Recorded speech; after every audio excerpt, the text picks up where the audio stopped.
And welcome to the next edition of the DFA Down Under Show for round 5, 12, 13? No, it's actually 14 of the AFL. Smatho 10 here from Daily Fantasy Rankings, and as always, joined by the big Hef. How are you today, mate? Very good, Smatho.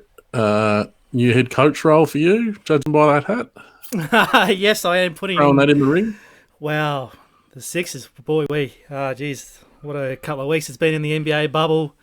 Watching them getting swept by I can't remember who they played now. That's been We'll see. If our show ever gets as bad as what the 76ers have been, we'll just have to pull it off the air. I think, Smatho, they've been horrendous. And Elton Brand, he's got the big job ahead of him. I'm not sure he's the man for the job. Look, something to cheer me up today, which arrived in the post, was the this little trophy here, mate. It is I didn't see this on the rundown. The Draftstars Premier League champion. Tell me, how many awards have you won from Draftstars this year, including belts? Including belts, well, 0 and 0. So, congratulations. It must be said. I think I've won the only thing that has a Draftstars branding on it in 2020. So, wow, you did knock off 7 hats for me last year, so I've still got them lying around somewhere. And you know, the best thing is I don't actually have a hat. Sure. It was actually this time last year, actually. So if you ever jumped on your memories on Facebook or you ever collected all your photos, yeah, it was this time last year, which is kind of sad in a kind of way. Like, you know, this would have been the last round of AFL if we stuck to the old fixture, you know, September next week. But no, we are pushing on with round 14 of the AFL. So obviously we had a week off last week. Obviously we just freshened up after having nothing to really talk about because of the games didn't start till last Friday. What have you been up to, mate? Well, you didn't tell me. I turned up to your place and the Cheese and Kisses told me that you had gone 10-pin bowling Al Bundy style. So I just had to go home and come back for this week's show. Well, you must have been sitting there, you know, like that guy just sits on the couch there waiting for the football to come back on. But, mate, it's been actually a nice little break. You know, I'm kind of excited now for the run in for the finals. You know, the NBA is starting to wind up in terms of DFS style now. You know, the slates are only a little small. NRL is always going great guns as well. But, yeah, look, AFL, next 4 to 5 weeks, we've got the frenzy back on.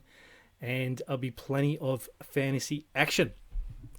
Now, let's move on to Schmatho's 2 thumbs up. And, look, it has to be said. You know, I could build this segment up to the high echelon here, but really I can go through, you know, hundreds and hundreds of people who deserve a nomination over the last 2 to 3 weeks on the DFR Down Under show, but really there's only just one person that the community's been talking about in the last couple of weeks.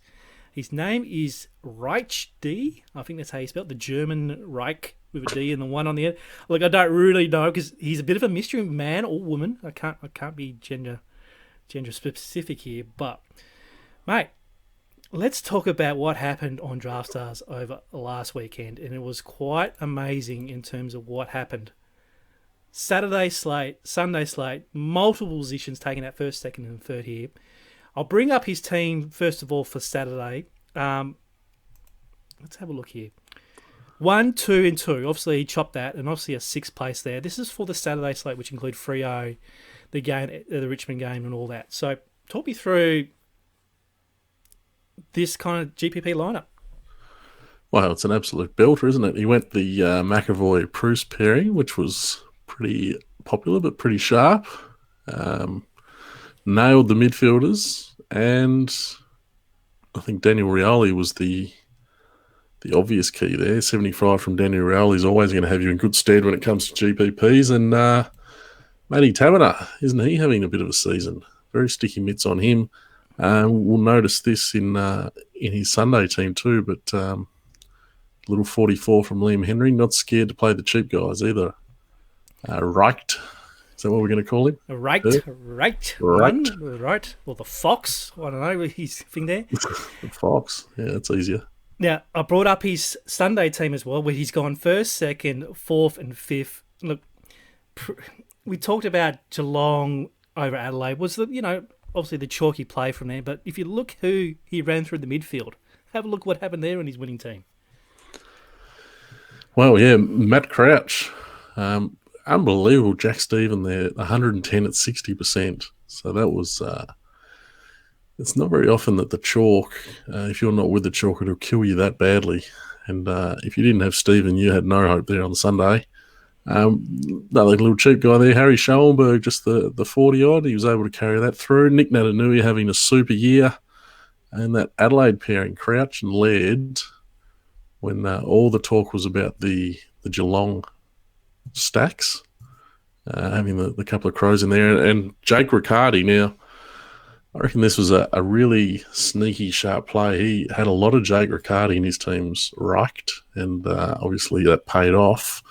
We might talk a bit later on about the big forwards against West Coast when we talk about Eagles versus Tigers.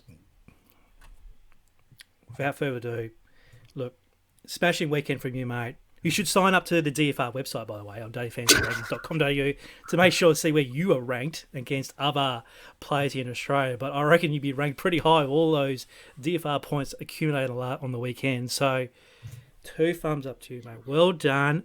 Little votes for the player of the year, just possibly sneaking in the end. Obviously, we've got Fate Bender and William on the top of the leaderboard. But, geez, little podium finish for a right number 1 is there for the taking. All right, Hef, let's talk about some footy. And obviously, we start here on Thursday Thursday afternoon. In some areas of the country, we're going to have Essendon playing Hawthorn at the Adelaide Oval. Start is at 4:40 p.m. Australian Eastern Standard Time. Currently, the Hawks are $2.25 underdogs, with the Bombers $1.65. The spread's at 6.5, and the total is 122.5. For the fantasy sites, Draftstars have posted a double-header $50,000 contest, and there's also a $15,000 single contest for this as well. DraftKings have posted their Sawtooth for $6,000 US. Exchange rate's going pretty well actually lately, Hef. I think they saw the dollar around 71 cents this morning on the old ABC News channel, so not too bad. You look at the conversion for that. Cheap to get your lineups in. Especially there. Now, on team news, a couple of changes here. For the Bombers, Phillips is going to come in ruck, and he's going to take over Sammy Draper and Tom Bellchambers. They've both been excluded from the side. Cale Hooker's back in defence, along with Joe Danaher up front. Aaron Francis, he's out injured. For the Hawks, Minchinton, Gunston and Segler is back. Stratton, Impey and Burgoyne are out of the side. As always, you can jump on dailyfantasyrankings.com.au and check out our free AFL tools. And while you're there, also check out the cheat sheets, all the multimedia, all the articles from Jesse for this particular weekend. And what I'm going to say to you, Hef, is that these teams leak fantasy points. Hawks are number 1 in defence to leaking, number 2 to leaking to bucks, and they are 2nd and 3rd for leaking 80-plus scores to the opposition. It just goes on and on. I think the Hawks are actually 2nd in forwards as well. It's just going to be a bonanza of scoring fantasy points over either side. So, with all that in mind, what are you looking at in this particular matchup, straight up? Yeah, it's the Hawks have, outside of Adelaide, Hawks have been the team to target this year. First of all, those prices, probably about right. I'd have Essendon favourites as well, but it's hard to have a lot of faith in Essendon and Hawthorn. Well, they're going worse. Just looking at those ins and outs, Essendon very like for like there. Hooker comes in to replace Francis, and then the 2 big guys, Phillips and Danaher, replace the Draper Bellchambers combination. So I think we can be reasonably confident in the Essendon rotations. Hawthorn, a total jumbled mess here. Minchin and Gunston, Segler, not like for like at all when we're looking at Stratton, Impey and Burgoyne. So bit to play out there with Hawthorn, a few guesses to be made, and I personally am on Gunston watch. With Sicily going down with that knee injury, we didn't see Gunston last week. He's a guy that if they happen to swing into the back line to maybe take over that Sicily role, he would have a big boost. Ooh, I actually don't mind that. He has played that role before, just getting those little chippies across half back. I'm just going to jump on DFR to see how much he is on Draftstars. Let's have a look here. I'm a tortured keeper league.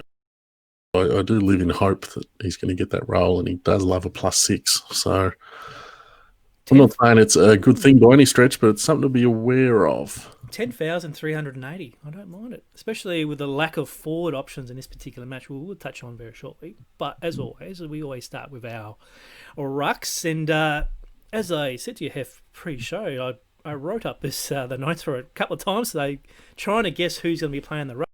Oh, yep. Oscar Allen's going to be injured, so there would just be Nick Nat by himself. But no, they brought in Bailey Williams for his debut game for the Eagles. And then I thought, well, yep, Draper's the lock to come in for play for the Bombers. But no, he's been managed, and obviously there's no bell chamber, so in comes Phillips. So really you've got Bailey Williams, you've got Nick Nat, and you've got Andrew Phillips. They're pretty much the three you want to look at. So who are you looking at this particular match? For this particular game, see, with the Stratton going and no obvious replacement, that with Segler coming into the team, even though Big Boy's named in the ruck, there's got to be a fairly strong chance they send him back to that sort of defender role. This stage of the year, I've almost given up trying to guess what they're going to do with McAvoy. It's doing my head in. I think they're better when they ruck McAvoy and then have Segler playing that ruck forward role. If you can get that right, I think that's going to be key to the slate. But if you want to play safe here, I think you go Phillips. He's the sole ruck there for Essendon. They're not going to want to test out Joey Danaher too much in the ruck when he's playing his first game in forever. Unless they've got wind that he's going to leave, and then they might just throw him in there to try and ruin him. But I don't think that's going to happen. So Phillips is clearly the safest ruck option for me. And Hawthorn have been giving up some points there this year. So Phillips is my number one pick there. All right. And no complaints from me. I do apologise for trying to throw you talking about Bailey Williams and Nick Nat, by the way. So you're very excited about Williams. We've got to remember though, this is the main slate here is the two game slate. So yeah, we got to think on where we're going to lean with these positions, not just for each game. True. But if we were playing the single game, I will lean towards Phillips for this one. All right, let's move on to the backs. And as I mentioned in the rundown, the Hawks just leak so much fantasy points down back, so you almost have to think about stacking two defenders who link up through play. I'm looking here at Jordan Ridley, who's been really good for the Bombers this year. Takes the kick-outs, a lot of intercept marking across half-back. But I don't really have any confidence in the second pairing. So who are you looking at here down back for the Bombers? See, I reckon a few of these Bombers fit the mould here against Hawthorn. Michael Hurley, he's been disappointing footy-wise, I think, Michael Hurley. But I think that with Hawthorn allowing other teams to take intercept marks and chip it around the back line, I think he's definitely in play. 11,000 is about as high as I'd really want him. So I don't think there's huge upside with Hurley, but I think he's a reasonably safe play. I think the upside play is with Cale Hooker and returning to the team at 8,000. He's obviously a more volatile play, but he definitely has a very good ceiling for that $8,000 price. And then I'm looking at Martin Gleeson as my sort of low-owned fluke at around that 7,000. He could get you around 60 if he's the guy that they sort of leave alone to chip around. So they're the guys I'm looking for Essendon. Now I'm just looking at the cheat sheets for this particular match and clicking on the value tab. There's a lot of Hawks actually popping up here. I've noticed that Will Day is now the most expensive back for the Hawks, which is saying something. This Hawks backline's been decimated with injuries. That's Will Day, but I'm looking at Hawks value here, Scrimshaw, Glass, etc. Is there anyone that takes your fancy? I do love Scrimshaw at that price. I think he's going to be pretty highly. Well, he'll be reasonably owned, but I think most people will be leaning to the Essendon defenders. So maybe that'll reduce his ownership a bit. But 8,500 seems a bit low for Scrimshaw with the role and the form he's in. He's got 3 scores above 60 in a row. That's clearly a great return at 8,500. So Scrimshaw's the guy jumping off the page there. Excellent. All right, let's move on to the midfield. And it looks like our Tommy Mitchell is back 3 tons in the last 4 matches, which means he's almost nearly a lock on this particular single slate. You might have to think about it in a double header, but it looks pretty safe at 15,300. So who else can we be looking at in the premium level? Because I'm not really liking what McGrath's been doing for the Bombers. Looks like Zach Merritt is now the most fantasy stud player on this particular slate. Yeah, I'm quite happy going back with Zach Merritt here too. A lot more centre bounces. They did toy with his role early and middle part of this season, but lately back in a lot of those centre bounces, and he's definitely the link-up guy. McGrath has really lost any sort of ceiling lately, but his price tag up there at 14,000, it makes him quite difficult to play. Merritt's the obvious guy. I don't mind Dylan Shield. He's a couple of thousand cheaper than Merritt, and he has a similar ceiling. So Merritt is always very popular. Even at that $16,000 price range, I still think he's going to be quite popular. So if you're looking to pivot away from him, Shield is the guy I'd be looking at. Is there anyone of value between these two particular sides? There's not really anything jumping up. No, I've got a soft spot for Ham.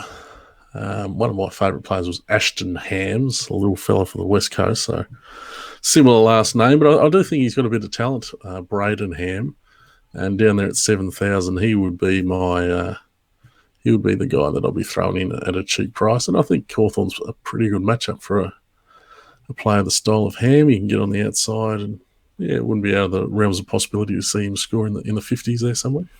Now, as you can see in the background, the dog is going in and out at the moment through the door. So, if you fix that, a repeat of when you shot the dog with a Nerf gun a couple last season. No, he's a bit better now, but obviously he's just now resting on the workbench behind me. So hopefully he doesn't distract me anymore, mate. Let's get on to the forwards, and obviously, yeah, these two sides have been struggling to kick goals this year. So obviously there's not much premium options. So I'm going to look here a bit of value. I'm going to start here with Jonathan Patton at the flat mid. And you love Patton. No, I don't. But at the flat minimum, he had 35 last week. Obviously, he won't be rucking because obviously Segler's now with Big Boy and stuff like that. So, but you like to back the truck up, second up, if all those those teams you had this year. And then you got old Irving Mosquito, who had a really good debut last week, kicking 2 goals. 49 fantasy points, little small increase in on Draftstars, but you think that more people will pile in Mosquito over Patton. Look, it's a great matchup for the Bombers here against this leaky defence. But out of those two, do you like those two, or is there anyone else that you're kind of looking at here in the forwards? Out of those two, I'll play James Stewart. All right, tell me why. I don't think he's just getting the hang of things, Stewart. He had a really nice 60 a few games ago. He's not going to be there with Danaher coming back, so he might get the next defender down. I don't know, 5,000 for Stewart just seems. It seems like he's got more upside to me than Patton or Mosquito, and I think he's the guy that's more likely to get us the GPP win. I also think Darren Minchington there at 5,000, I think he's playable, especially if we're looking to load up on the midfielders here. We can go pretty cheap on these forwards. Hanrahan is a guy that always sucks me in a bit there at 6,000 as well. So I think there's plenty of cheaper forward options that you might be able to lob on. And we mentioned Gunston earlier. He's in my... I'm going to have a sprinkling of Gunston just on that theory I had. And the other one, Darcy Parish, is getting into those centre bounces in recent weeks. He's still playable as a forward, 11,000. He does have 90-point upside, so I assume he's going to be reasonably popular, but I think that's for very good reason. He's got the upside to be very playable. Could you see Danaher having 3 goals in the first quarter and scoring 45 fantasy points? We probably should talk about Joe Danaher, shouldn't we? Do you want to... 9,000. They haven't priced him up as a gift, have they? I think he probably gets that reserve ruck role, which he is a very mobile player, Danaher. When he's up the ground, he can score quite well. I'm not going to have too much Danaher personally, but I think he can hit value at least. Who's he play on? I think Stratton's out, so and there's no Sicily. I don't think if it's ever going to be a game to play, it is against this Hawks decimated backline. Yeah, do they send Frost to him maybe? Yeah. Hartley, I'd like to know how Hartley matched up against the old intra-clubs. Obviously, he's an ex-bomber. Maybe he uses that intel and he goes to Danaher. Actually, he might be the guy, Hartley. Fair enough. All right. Let's move on to the second game of the doubleheader, which is Richmond taking on West Coast at Metricon Stadium on the Gold Coast. This is a 7:10 p.m. start on Thursday. Currently, Tigers are the small favourites at $1.82. The Eagles are at $2. Spreads 2.5 and the total's 123.5. The weather looks to be good there on the Gold Coast. Maybe some slight dew, but we are now leaving that kind of winter season now, so we might have some more warmer nights than usual. So Draftstars have a $25,000 contest, single contest. So if you do miss out that 440 miss out, you can always pile into this single games on Thursday evening. In terms of the teams, yes, we did talk about a Bailey Williams debut for the Eagles. Mark Hutchins is in, which might have some implications, which we'll talk about shortly. Jackson Nelson and Oscar Allen are out for the Eagles. Thomas Howe, which is the brother of Paddy. Toby Nankervis also returns after a long layoff from injury, which must be said.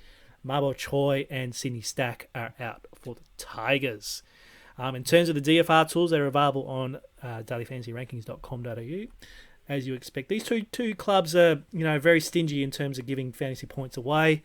They're also pretty stingy in terms of scoring as well. They're around the mid to lower tables for possessions accumulated and also possessions against them as well. The notion of Richmond Rucks is actually waning as well. They actually give up 58 fantasy points in their last 5 matches, which is a bit lower than around the 70-71 average that they had for the season. Eagles, however, are second in the league for uncontested marks per game, which we might talk about when we talk about defence. So, Hef, these are your Eagles here. They're playing one of the biggest games of the season, the Tigers on the Gold Coast. What are your thoughts on this one? Well, I'm a bit nervous because we saw how the Eagles played earlier in the year when they went to Queensland, and it was putrid. Mm-hmm. And now they've even been downgraded into accommodation. They don't get to stay at Royal Pines. They've got to go to Sanctuary Cove. Heart breaks for them. It's going to be really tough, obviously, staying there for however long. I hope they don't get the sooks up like they had early in the year.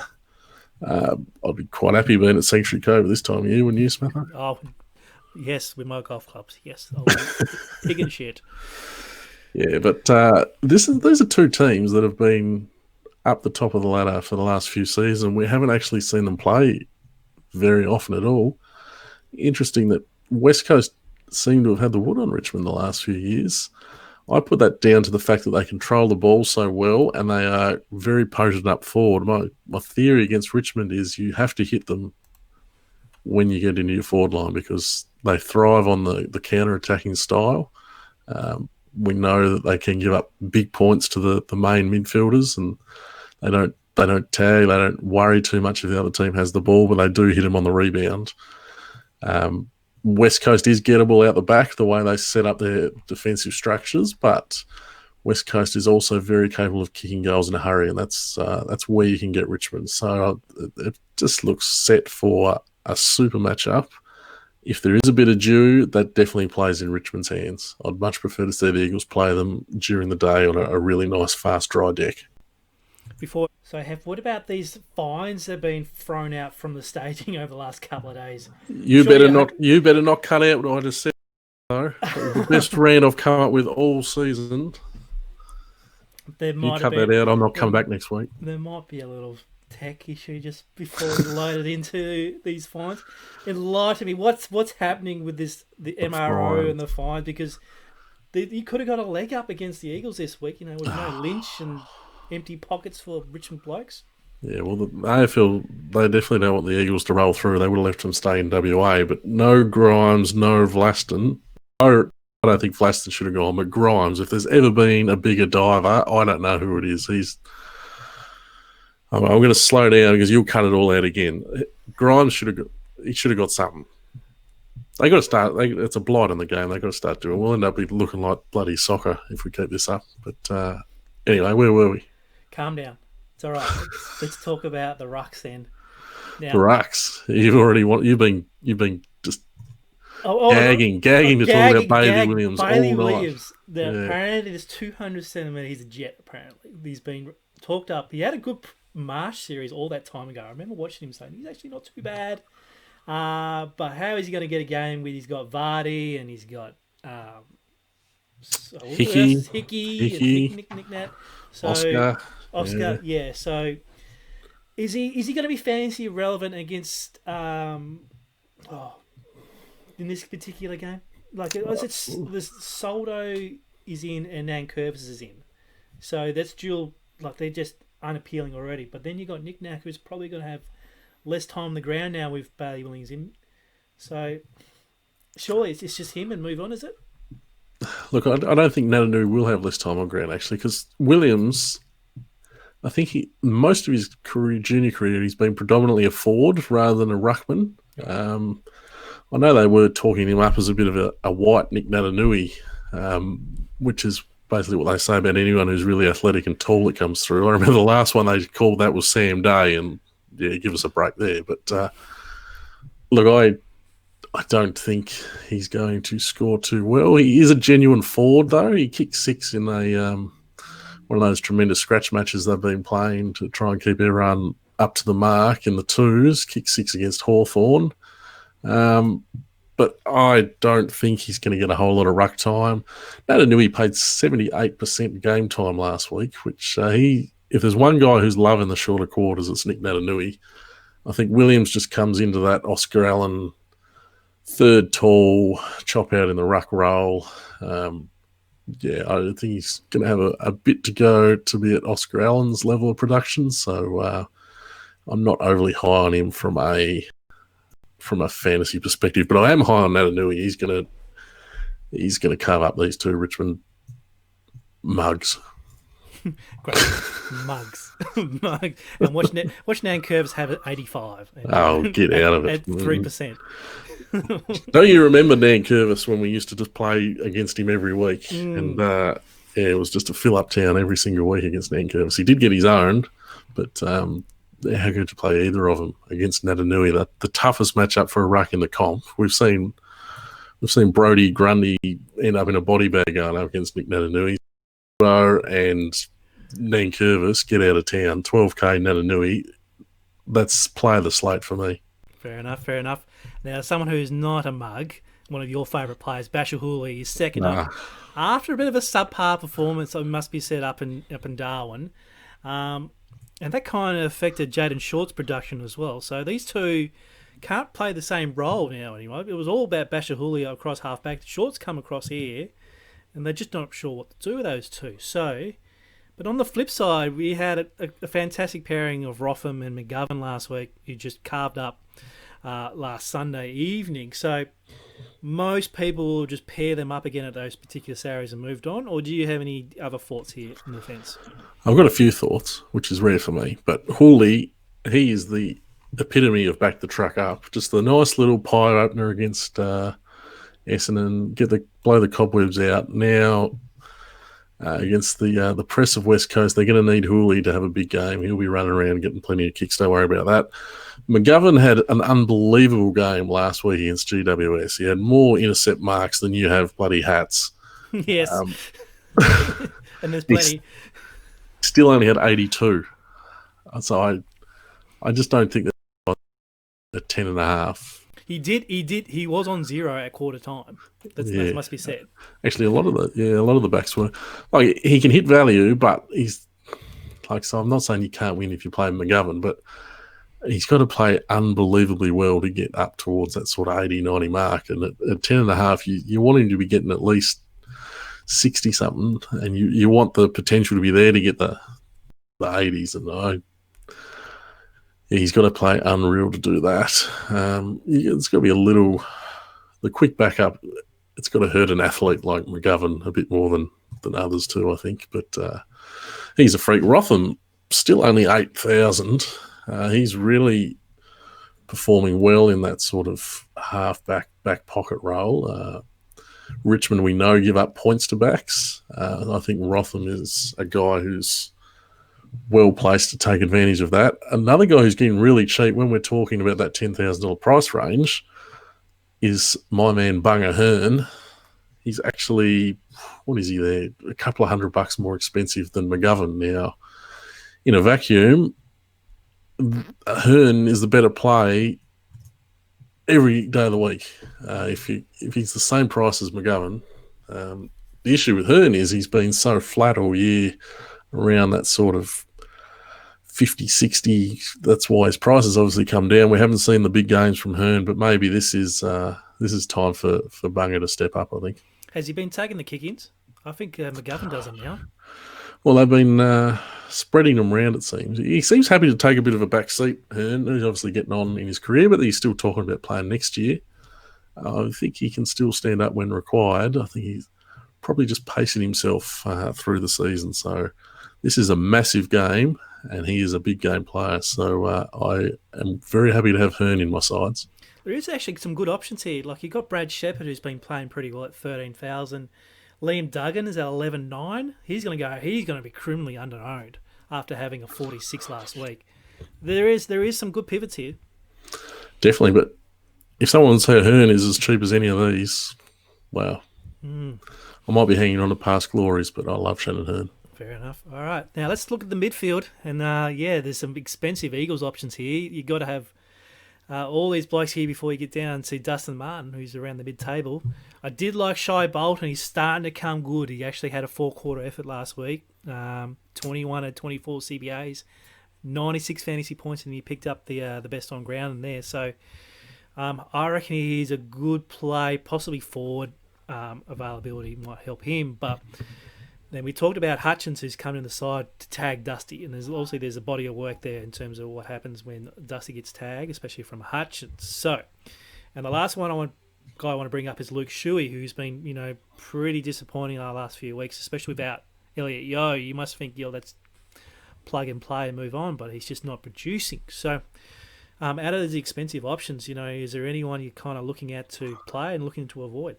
Look, I don't want to repeat how you've actually written down Shuey on our run sheet. It's borderline disrespectful from you, Smatho, to a champion of the game. But one name you didn't mention there is Dom Sheed. Dom Sheed is a guy who really steps up to the plate when there's a couple of guys out of this Eagles midfield. Didn't see so much of it last week, 67, but GWS are pretty strong through the middle of the ground. We know that.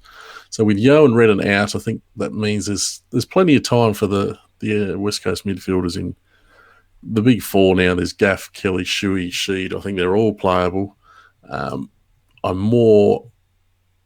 actually like the fact that Shuey's coming off a couple of lower scores. He gets down to 12,000. I think that's a really good price.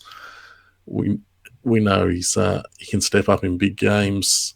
This is a big game. Gaff is the accumulator. We know Richmond let those guys run around. They don't pay him too much attention. So even at the 15,000, I think he's definitely playable. I can make a case for all these West Coast midfielders. Like you say, Dusty Martin. We'll cover him here in the mids. I don't think it's 100% that Hutchings will go to him. Simpson, he has gone away. I guess that's probably why Hutchings hasn't been in the team, but he's had some injury worries. But Simpson, with all these midfielders at his disposal, he hasn't been so keen to play the taggers. He's quite happy just going with a team defence. And obviously that throws that out a little bit when he uses Hutchings. So I think he will go to Dusty, but I don't think it's 100%. Bolton, great points you make. I've got some misgivings about the forwards on offer in this game, so I'll be looking to play Shai Bolton through my forward line. And you want to add value here? I'm just scrolling through some value options now. There don't seem to be too many, apart from Brander, which we'll probably touch on the forwards, but here's the one that sticks out. But Pickett, Markov, McIntosh, Graham, like even the new guy, Tom Stow, like they could be considered. These are hard teams to want to play the lesser midfielders, aren't they? But I got a little stat for you off our points against tables. Mm. Richmond, they give up above average to the top three centres, but they give up.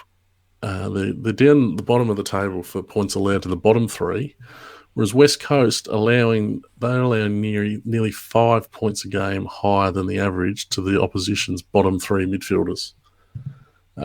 So if you want to go with that data, you can look at obviously the new guy Thompson Dow, 5K. We know you can get away with a 5K player if you know your other posies, even if they don't do anything. You'd probably look at Marlon Pickett on that angle, even though he's up there at about 10,000. You look at Jack Graham at the $9,000 mark. Even a guy like Camden McIntosh, who you couldn't imagine he would be over-owned at all, Camden McIntosh at 10,000. But if you're going with that piece of data, they're the guys that are going to be on your radar. Look, Camden's scores in his last three are pretty good: 69, 85, and 70. And that 10K, you've got blokes like Cochin who are more expensive, probably scoring less points lately. So if you have got a 2 or 3 Eagle stack with a Camden, that could work, but you probably need to nail your value elsewhere. Yeah, I'm not huge on Camden, but these guys are pretty unfashionable to play. So if you do have success playing with them, I don't think you're going to have too many other fantasy coaches on there with you. So if you're looking for a low-owned guy in this match, that is an angle you can probably look at. Fair enough. All right, let's move on to the forwards. And it's all about Brander here. That cheap salary in the forward line, plug him in. He's going to be very, very popular. But outside of that, it's going to be a tough sell for Darlings and Kennedys, up against this Richmond defence. Is there anyone around here that can round out your teams? See, I'm a little bit tempted to fade Brander, given all your confidence there, Smatho. He's starting to get the hang of things, but well, I don't think he's a sure thing by any stretch at this stage. So if you're looking for a high-owned player to fade, I reckon there's still a bit of inconsistency with Brander that you could maybe take the risk on. I want to talk big forward against West Coast. We know that West Coast are renowned for their tall defenders in Barras and McGovern and how well they intercept mark. But the structure of West Coast, we talked about it with Hardy early in the show, and they can give up points to the lesser light key forwards. We can remember we were talking about the live final last year. It was Darcy Fogarty who came up and smashed value and was one of the plays of the slate when Adelaide went over to play West Coast. Mm-hmm. And it's happened a few times. I think it all comes down to their structure and their press, West Coast, that it's these taller guys that are sort of the last guys back. They have a heap of space to work in. Brown, Barras and McGovern, they tend to sag off and they're looking for intercepts and given they're always outnumbered down back there when the other team's on the rebound, they do give a bit of leeway to these guys. So if I'm looking for someone to fill this role, I was actually kind of hoping we could play Chol. Oh, no. As he fit, but fake Chol's been left out of the side and Nankervis is a bit too expensive to sort of fill that. But if you look at Tom Lynch, 8,000, I reckon Tom Lynch is definitely in play. And I reckon Jack Riewoldt, he's in play as well just for that reason. I've got this strong theory on this and it wouldn't surprise me if one of those two guys are in the winning lineup. I don't mind that. I was just trying to ask you who's that third kind of forward for Richmond if they they don't really have one, do they? I think it's really Nank. I think it's going to be Nank, but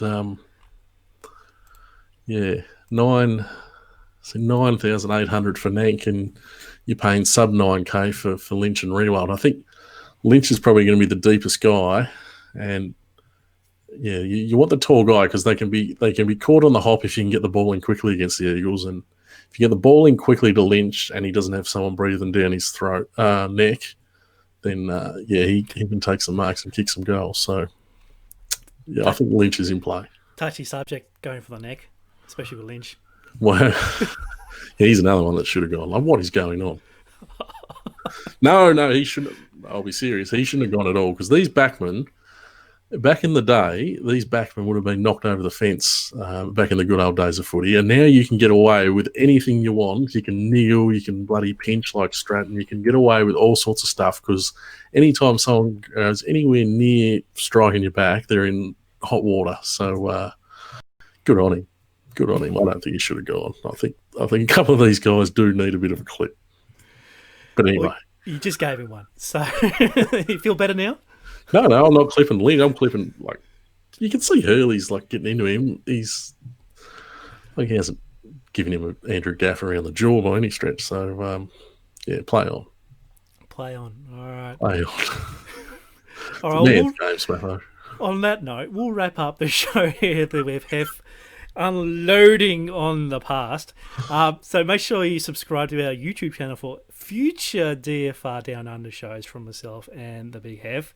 Make sure you check out all of our articles on dailyfantasyrankings.com.au, the cheat sheets, all the tools that you need for your AFL DFS guides. Next week, hopefully, we are talking up some big winners from the weekend. Hopefully, some new winners. Obviously, we can talk about Reich one or we want, but it'll be nice to talk about someone else next week, wouldn't you think, mate? Absolutely. I'd like to talk about myself, actually. So, well, you got to be in it to win it, as they say. Exactly right. So I look forward to seeing Big Hef on the leaderboards, and we'll look forward to seeing you on the next edition of the Down Under Show. Thanks, Hef, for your time today. Thanks, mate. Have a good one. See you later. Cheers.